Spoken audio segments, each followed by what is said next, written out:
Hello les détectives, aujourd'hui on se retrouve pour un résumé du tome 16 de Détective Conan. Et qu'est-ce qu'il y a de très important dans ce tome, c'est que comme vous pouvez le voir à la couverture, et on va découvrir le personnage de Kaito Kid ou Kaito l'insaisissable, comme Conan est déguisé sur la couverture. Alors qu'est-ce qui se passe concrètement dans ces plusieurs pages qui sont consacrées à Kaito? Alors pour commencer, on a Ran qui se balade en ville et qui croise un lycéen qui est le sosie parfait de Shinichi. Donc ça va un petit peu la perturber. On va pas nous en reparler d'ici la fin du chapitre. En attendant, on va avoir le père de Sonoko qui va confier un bijou familial qui est très très très précieux, une pierre précieuse noire, à un musée pour une exposition. Et il veut le protéger justement pour ne pas qu'il se fasse voler. Et il va recevoir une lettre de Kaito Kid, donc plus précisément une énigme, l'informant que Kaito veut voler ce bijou.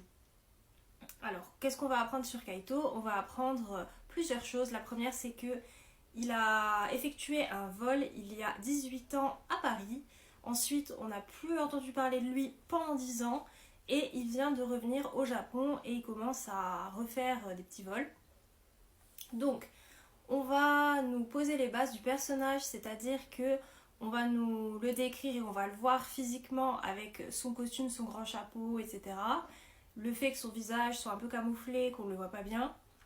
On va nous mettre en avant le fait qu'il utilise beaucoup de fumigènes pour pouvoir disparaître et faire diversion. Il va très régulièrement utiliser des talkie-walkie. Donc en fait, dans le talkie-walkie, il imite la voix pas des cambrioleurs, non, il va imiter la voix des inspecteurs de police pour donner des ordres aux inspecteurs. Donc ces talkie-walkie sont reliés aux talkie-walkie de la police et sans trucage rien, en fait, il sait super bien moduler sa voix. Il va moduler sa voix pour se faire passer pour l'inspecteur et donner des ordres pour semer les policiers. Et troisième chose, alors il va pas s'en servir dans cet tome-là, enfin dans ce tome, mais on nous dit plusieurs fois que normalement pour fuir, il utilise un deltaplane. Voilà. Donc il y a eu cette petite exposition, le père de Sonoko il est énervé parce que lui il veut pas se faire voler son bijou, etc. etc.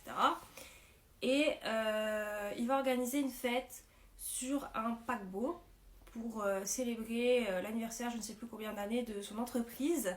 Et il se dit, bah ouais, si je fais une fête sur un paquebot, le paquebot il sera sur l'eau, donc même si Kaito Kid il arrive, et bah il va pas pouvoir me voler, enfin du moins s'il me vole je vais le retrouver, il peut pas partir à la nage, il peut pas s'enfuir au milieu de l'eau.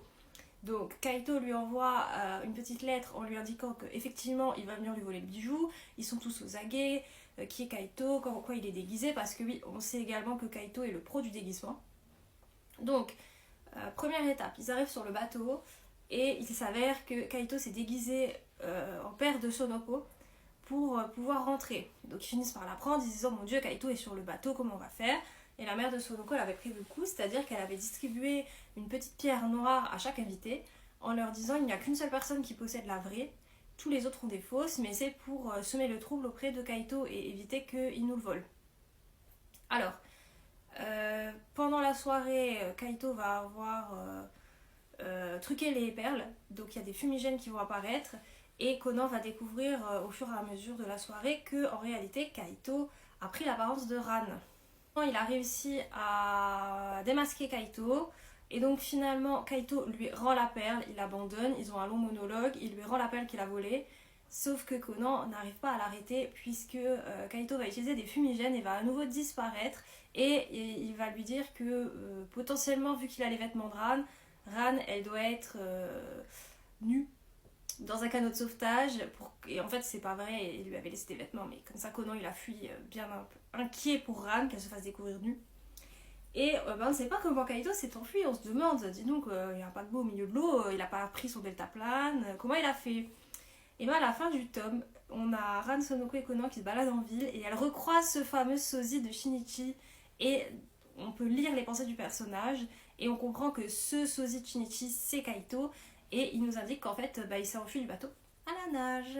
Ah, et autre information importante sur Kaito, c'est qu'on sait qu'il se fait surnommer l'insaisissable 1412 et que donc c'est un voleur qui a ce nom de code là. Voilà, c'était tout pour ce petit tome 16. J'espère que ça vous aura plu et je vous dis à la prochaine pour un résumé du tome 17. N'oubliez pas qu'il n'y a qu'une seule vérité. Ciao!